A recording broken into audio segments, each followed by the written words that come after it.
Hello there guys, what is going on? Son of Chelsea back here again for another edition of Let's Talk Chelsea. Hope you're all doing well and keeping safe on this Thursday. Got some interesting topics to discuss with you once again. But before we get into any of that, I want to ask you guys, if you haven't already, hit that subscribe button and the notification bell so you never miss an upload. Also, smash that like button if you're enjoying the content because it helps out the channel as well.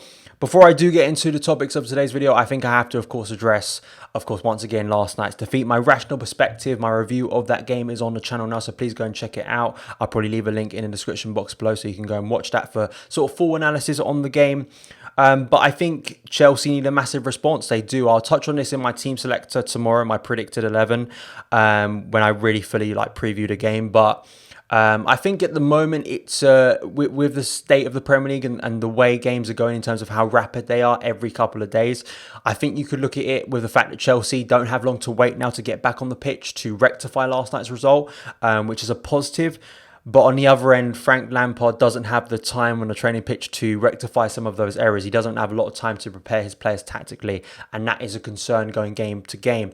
We still are facing Watford inferior opposition, and you need to beat them. Chelsea need to bury them. There's no excuse, no matter what happened last night. Chelsea still need to go out there on the Stamford Bridge pitch and put in a massive performance, attacking and defensive-wise. We're going to have to wait and see. Fingers crossed Chelsea perform well, because not only Saturday, but, we've got Tuesday as well against Crystal Palace, another concerning game, of course. Every game is concerning, especially when you see performances like last night, especially defensively, how Chelsea are going to operate in those games. But Chelsea, the good thing is, you win those two games, we're back on track. We feel positive again. You don't know the results around you as well.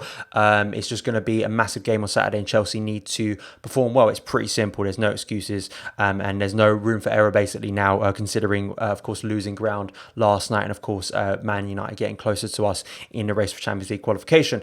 But let's get into today's stories. The first one is very much relevant to last night. Declan Rice is a player that Chelsea have been linked with for a number of months now, and Simon Johnson writing in The Athletic that Declan Rice is one of Chelsea's main names being discussed to help the defence. Simon Johnson explains that on a night where Chelsea's ambitions of qualifying for the Champions League were hindered by poor defending, a possible long-term solution was very busy and pressing for the opposition. There has been a lot of talk for several months about Chelsea's interest in West Ham's Declan Rice, and it will surely only intensify in the weeks before the transfer window reopens. Simon Johnson in the article explains that one insider told The Athletic they want Declan as a centre-half. Why? He is commanding, has an aura about him, and importantly, talks, communicates really well.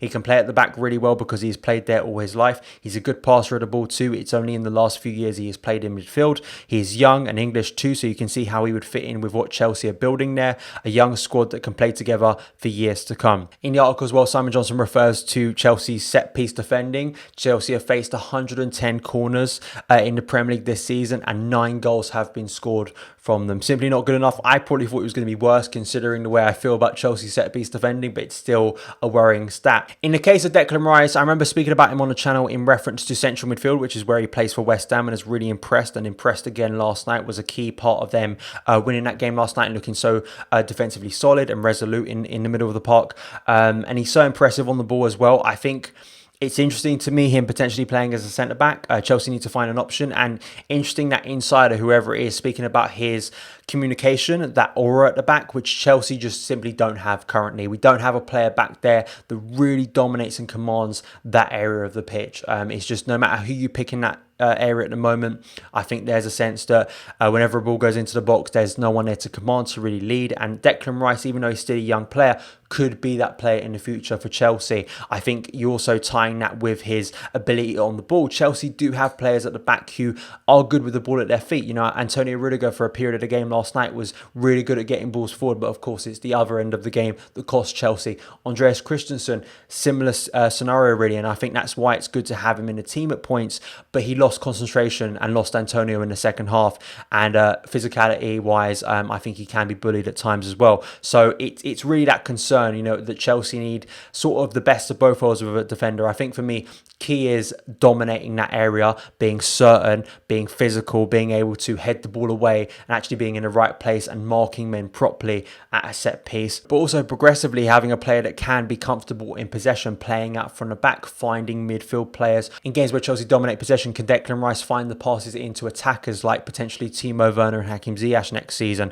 And that's something that's really exciting as well, potentially, about Declan Rice. In terms of how much Declan Rice would cost, I think it's very much relevant to West Ham's fate in the Premier League. If they stay up, I could see that price being as high as like 70 million, which we heard from Matt Law weeks ago, which is ridiculous. But at the same time, if you're going to pay that for Kai Havertz or you're paying that for Declan Rice, I mean, that's another thing I was talking about in my review last night. Where are you prioritising this summer? And I personally think defensively, that should be a priority over central midfield.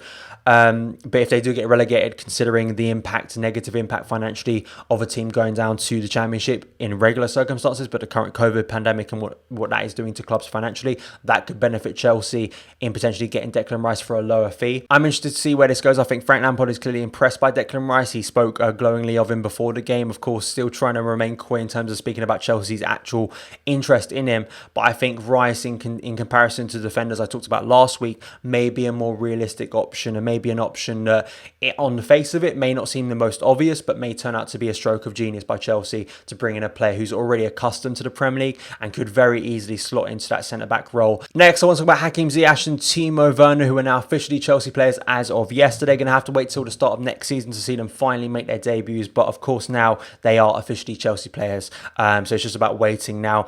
And Frank Lampard gave some quotes to the Chelsea website about his plans, revealing his plans potentially for Timo Werner and Hakim Ziyech and how they're going to fit in at Chelsea, and also the short-term thing of, of course, them potentially being involved in training in some capacity, even for the remainder of this season, because it's such a rare circumstance, isn't it, that we find ourselves in currently. So I'll give you the quotes that Frank Lampard gave to the Chelsea website, and then we'll come back and discuss it a little bit further. He said, "I'm in the process of arranging those plans now. They are both in different positions in the fact that Hakim hasn't played for a long time because of the Dutch league situation being abandoned and declared void in April, and obviously Timo finished at the weekend. We will formulate a plan for them which will look slightly different individually. I'll decide in the meantime how it looks at the training ground, whether that means mixing with the squad or whether it means some physical work in the shorter term. They will have a longer break than the players we've already got in the squad, so I'll take that firmly into account. And when I feel it's the right time to bring them in and around the squad this season, I can do that. If not, the absolute priority is making sure they're ready for next season." I'm interested to see how Frank deals with this in the short term, of how they get integrated into first team training, but then looking forward next season, we've heard the quotes from Werner and Ziyech about how Lampard spoke to them personally, speaking about his plans, how they would be integrated into his first team next season, how they would work, why they would be such big players for him. And now looking forward, I think, of course, defensively, there's concern there. But I think going forward, there's so much excitement for me. Christian Pulisic looks incredible at the moment.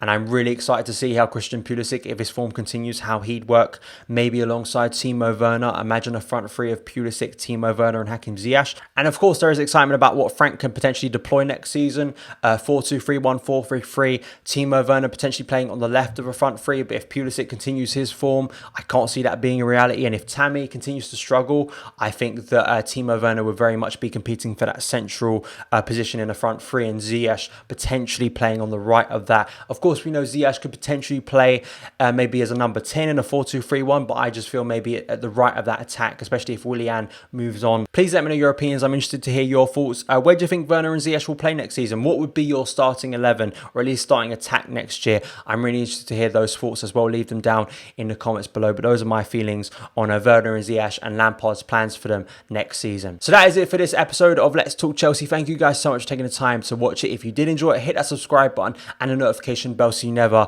miss an upload. Follow me on Twitter @SonOfChelsea. Have a great day, and I'll see you again.